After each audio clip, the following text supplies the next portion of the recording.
आज हम बात कर रहे हैं सर्दी जुकाम, खांसी, ब्रोंकाइटिस, निमोनिया, टीबी, फेफड़े में से खून आना, बलगम जमा होना, टॉन्सिल, नाक की हड्डी बढ़ना, साइनस, स्वाइन फ्लू, एलर्जी, पेट साफ नहीं होना, अपचन, उल्टी, मलती आना, इन सब बीमारियों के लिए हमें क्या करना चाहिए। सबसे पहले तो जैसे जैसे हमारी उम्र होती है मौसम बदलता है, हमारा खान पान में जब भी बदलाव करते हम लोग तो उसके अंदर ये सब चीज़ें होती हैं।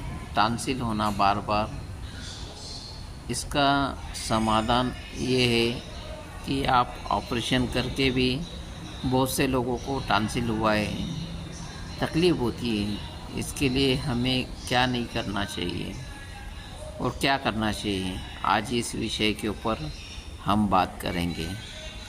हमारे पास में बहुत से मरीज आते हैं, WhatsApp, Telegram, Instagram, x, Twitter पे से।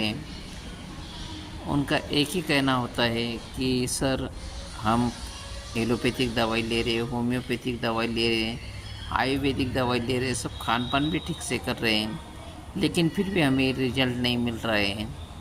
तो सबसे पहले हम जब सुबह उठते हैं तो जिनको बैठ सकते हैं इंडियन बाथरूम की तरह, वो उसके ऊपर उस तरह से बैठ के गुनगुना पानी पिए रोज़, और घोट घोट करके पिए। जैसा हम मुंह में पानी भर लेते हैं तो उसको बाद में पूरे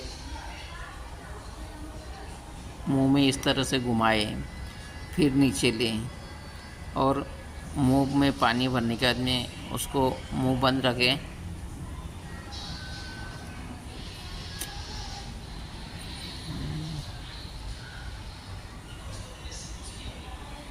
इस तरह से पानी अंदर घुमाए।